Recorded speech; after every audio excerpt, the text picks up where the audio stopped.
think GCCs influence talent migration across cities? What a question. The obvious answer is yes, right? If so, which are the top three cities you think which are getting more talent than the others? If somebody is getting more, somebody else must be losing, right? We know there are top six cities in India which possibly are the anchor cities for GCCs today. The 1,800 are possibly most of them, 90% of the spread in these top six cities. But if you have to pick top three cities which are influencing talent movement into them, where would you start with? Did you say Hyderabad? Yeah, I'm sure if you're somebody who's following the Greenfield GCC's entry, you would say Hyderabad. Yeah, you're not far away. So, did you say Bengaluru? Yeah, why not? They got 61 Greenfield GCCs in the last 3 years. Did you also say Pune? Yeah, Pune got 24. And about 10-ish between NCR, Mumbai and Chennai. But the order is not the same. It's not Hyderabad, Bengaluru and let's say Pune in terms of the talent migration patterns. We studied last 12 months talent migration between the top 6 GCC cities in India. And that Bengaluru had the maximum number of GCC talent migrating to them.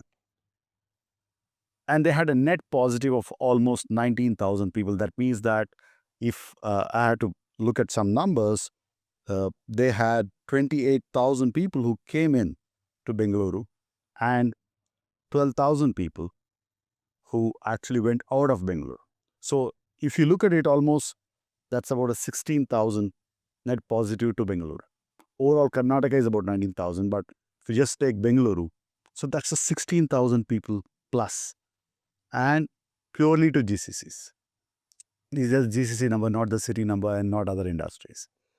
And similar numbers roll out for Hyderabad and the third city that I mentioned which has got maximum number of GCC talent flowing in is Gurgaon.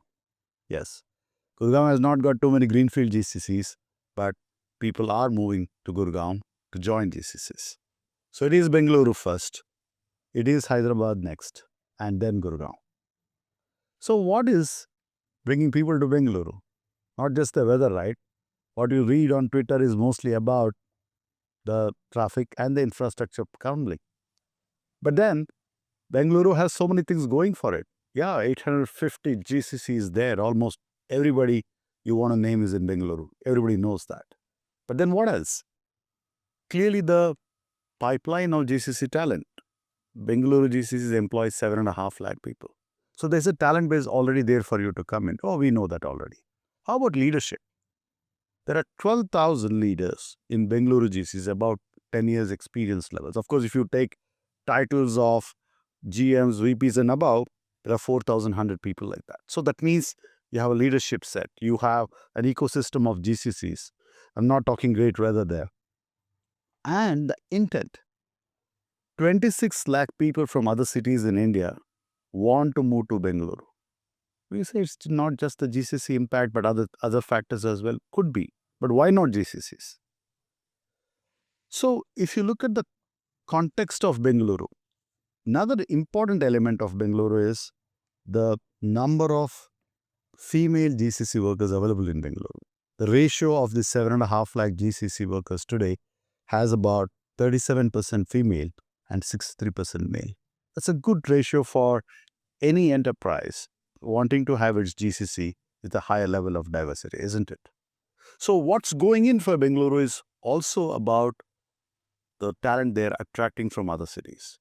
Not only other cities, also from other countries. But there is a twist. Last year, if you look at the last 12 months alone, Bengaluru actually attracted close to 4,900 people from the major countries. USA, UK, UAE, Germany are some of the top countries from where people move to Bengaluru. However, more people moved out of Bengaluru to the same set of countries. So Bengaluru lost more than 5,000 people to, and from this is again the GCC numbers. So what I mean by 5,000 people moving out of Bengaluru are purely GCC professionals who moved out of Bengaluru, and about similar numbers who actually came. So in a way, 100, 200 given here and there, more people went out of Bengaluru to other countries. So, but the most important factor is the talent migration positivity, the talent positivity of Bengaluru. That means that more number of people came to Bengaluru, and that number, like I mentioned, is about 19,000 people came to Karnataka. So that's the attraction quotient. So Bengaluru remains the number one talent positive city in terms of talent migration, followed by Hyderabad. We'll get to that some other time. And like I said, followed by Gurgaon. So what are the factors besides Greenfield GCC that people are going to Hyderabad to? And without any great number of Greenfield GCCs going to Gurgaon, why are still people moving to Gurgaon GCCs? What's happening there? We'll explore that some other time. And thanks for logging into Xfino's GCC Talent Podcast. Thank you.